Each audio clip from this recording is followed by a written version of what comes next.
झमाझम बारिश के बीच एक लड़की चेहरे पर मास्क लगाए कुछ गुंडों से लड़ रही थी।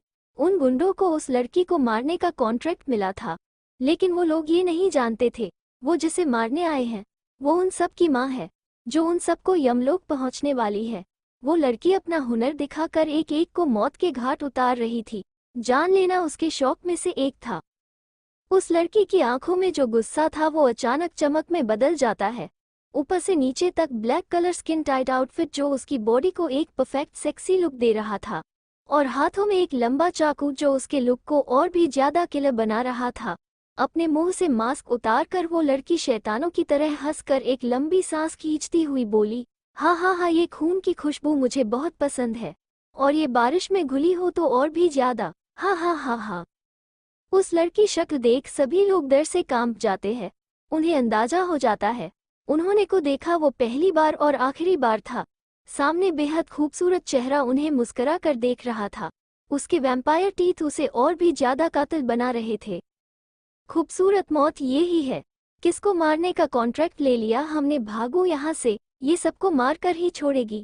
एक आदमी दौड़ते हुए बोला, मौत हूँ मैं, एक एक को उसके घाट उतार दूंगी मैं, मौत हूँ वो भी खूबसूरत। गाती हुई वो लड़की एक गुंडे के बगल से दौड़ती हुई निकल गई। खूबसूरत मौत नाचती गई और एक एक आदमी जमीन पर लेटता गया और सब चढ़ गए खूबसूरत मौत की सूली पर। एक बेहद खूबसूरत लड़की आंखों में बेशुमार प्यार और चंचलता लिए व्हाइट मिनी फ्रॉक पहने हाथों में रोज का बुके लेकर आज अपने बरसों के प्यार शादी के लिए प्रपोज करने जा रही थी। ये खूबसूरत अप्सरा कहो या खूबसूरत ख्वाब, जो एक बार इसे देख ले अपना दिल ही हार जाए, होश आने में उस इंसान को बरसों लगे।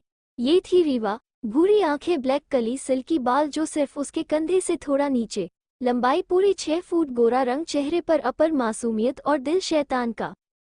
रीवा एक बार खुद को आईने में देखकर बोली, यह क्या पहना दिया है तूने मुझे, मुझे तो सिर्फ ब्लैक कलर अच्छा लगता है, और यह छोटे बच्चों वाले कपड़े तूने मुझे आज क्यों बनाए हैं?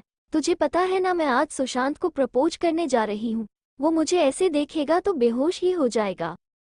चुप कर, 6 फुट की कुतुब मीनार जब देखो तब लड़कों की तरह बनकर फिरती रहती है। ना जाने तुझे भगवान ने लड़की बनाकर क्यों भेज दिया, जिस पे लड़के मरते भी ऐसे है जैसे तू दुनिया की आखिरी लड़की हो। और मुझे देख, मेरे लिए जैसे भगवान लड़का बनाना ही भूल गया हो। एक 5 फुट की लड़की दिखाने में गोलू मोलू, जिसने बनी ड्रेस पहने अपनी कमर पर दोनों हाथ रख कर बोली, तेरे लिए भी भगवान ने बहुत खूबसूरत सा लड़का तैयार किया होगा। उसे बनाने में भगवान ने पूरा टाइम लिया होगा, इसलिए उसे धरती पर आने में टाइम लग गया मेरी खरगोश। बोलकर रीवा उसकी ड्रेस के दोनों कान पकड़कर ऊपर खींच देती है। हूँ, अपने भगवान जी को जल्दी से भेजे, मुझसे सब्र नहीं होता, मुझे भी किसका स्वाद लेना है। ही, कैसा होता है?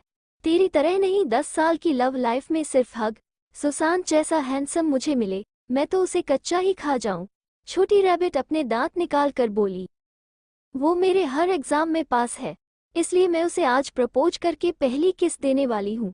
रीवा खुश होकर बोली और जाने लगी।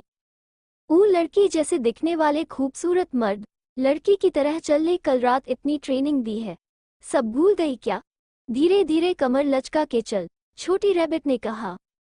ओह सॉरी सॉरी, मैं भूल गई, बोलकर रीवा अपने दांत दिखा देती है। ओए, तुझे नहीं लगता तू और भी कुछ भूल रही है? रीवा छोटी रैबिट को कंफ्यूज होकर देखती है। तेरे हील्स कहाँ है? वो गाड़ी में है, होटल पहुंचकर ही पहन लूंगी। रीवा ने अपनी बात खत्म ही की थी, उसके मोबाइल पर एक मैसेज आता है जिसमें होटल रूम और होटल का नाम था। मुझे सर्किट ने सुशांत की लोकेशन भेज दी है, अब मैं चली उसे सरप्राइज देने।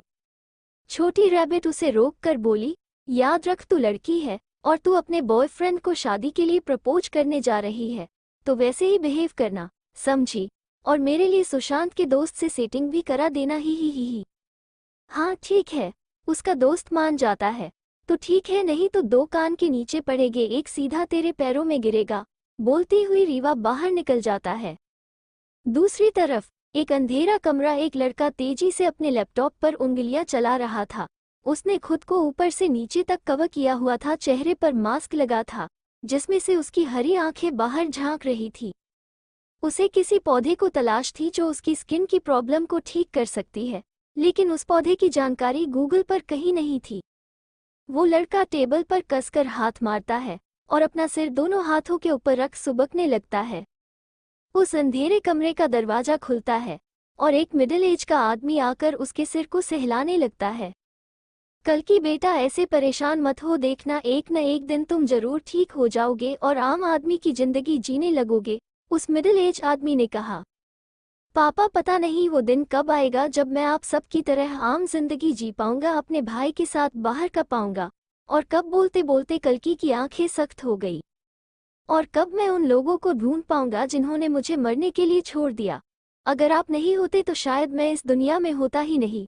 अपनी बात खत्म कर कल्कि फिर से लैपटॉप में बिजी हो जाता है। कल्कि, तुम्हें जिस मास्टर की तलाश है, मुझे उनका जीमेल मिल गया है। यही खबर देने मैं तुम्हारे पास आया था। कीबोर्ड पर चलती हुई कल्कि की उंगलियां एकदम से रुक जाती है। दूसरी तरफ रीवा होटल पहुंच चुकी थी। पूरा होटल किसी दुल्हन की तरह से हुआ था। अरे वाह, क्या मस्त डेकोरेशन है। होटल वालों को भी पता चल गया कि मैं शादी के लिए किसी को प्रपोज करने वाली हूँ। वो वाह, मजे आ गए मेरे तो। मन सोचती हुई रीवा आगे बढ़ती है। रीवा के कदम एकदम से रुक जाते हैं। उसकी आंखें हैरानी से बड़ी हो जाती है। उसे अपनी आंखों पर यकीन नहीं हो रहा था। To be continue.